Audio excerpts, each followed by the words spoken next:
എറണാകുളം ജില്ലയിൽ കാക്കനാട് ഇൻഫോ പാർക്കിൽ നിന്ന് വെറും 15 മിനിറ്റ് മാത്രം യാത്രാദൂരത്തിൽ വിശാലമായൊരു വില്ല കമ്മ്യൂണിറ്റിയിൽ 3.800 സെന്റ് ഒറിജിനൽ ലാൻഡിൽ 1900 സ്ക്വയർ ഫീറ്റിൽ 4 ബാത്ത് അറ്റാച്ച്ഡ് ബെഡ്റൂമുകളും യൂട്ടിലിറ്റി വർക്ക് ഏരിയ സൗകര്യങ്ങളും സഹിതം നിർമ്മാണ പ്രവർത്തനങ്ങൾ പൂർത്തീകരിക്കപ്പെട്ട മനോഹരമായിട്ടൊരു ആർക്കിടെക്ചറൽ വീട് വിൽപ്പനക്ക്.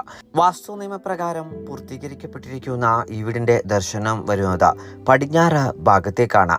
2018-19 കാലത്തെ പ്രളയം ബാധിക്കാത്ത ഒരു ഉയർന്ന പ്രദേശത്ത് നല്ലൊരു റെസിഡൻഷ്യൽ ഏരിയയിലാണ് ഈ ഗംഭീര ഭവനം പൂർത്തീകരിക്കപ്പെട്ടിരിക്കുന്നത്. 3 വലിയ കാറുകൾ ഒരേ സമയം പാർക്ക് ചെയ്യുവാനുള്ള വിശാലത നമുക്ക് ഈ വീടിന് മുൻഭാഗത്തും ഡെഡിക്കേറ്റഡ് കാർ പോർച്ചിലുമായി ലഭ്യമാക്കിയിട്ടുണ്ട്. മെയിൻ റോഡ് ബസ് സ്റ്റോപ്പിൽ നിന്ന് വെറും 20 മീറ്ററും സമർട്ടൺ ഹാർട്ട് സ്പെഷ്യാലിറ്റി ഹോസ്പിറ്റലിലേക്ക് 2.5 കിലോമീറ്ററും charter international school, Cochin international school എന്നിവിടങ്ങളിൽ നിന്ന് 3 കിലോമീറ്ററും രാജഗിരി മൾട്ടി സ്പെഷ്യാലിറ്റി ഹോസ്പിറ്റലിൽ നിന്ന് 7 കിലോമീറ്ററും കാക്കനാട് ഇൻഫോ പാർക്കിൽ നിന്ന് 9 കിലോമീറ്ററും ഇടപ്പള്ളി ലുലു മാളിലേക്ക് 12 കിലോമീറ്ററുമാണ് ഈ വീട്ടിൽ നിന്നുമുള്ള വഴിദൂരം വരുന്നത്. 87 ലക്ഷം രൂപയാണ് ഈ വീടിന് ഓർഡർ ആവശ്യപ്പെടുന്ന തുക തീർച്ചയായും നെഗോഷ്യബിളുമാണ്. ഈ മനോഹര സൗധം നേരിൽ കാണുന്നതിന് സ്ക്രീനിൽ കാണുന്ന നമ്പറിൽ ഞങ്ങളുമായി ഉടൻ ബന്ധപ്പെടുക.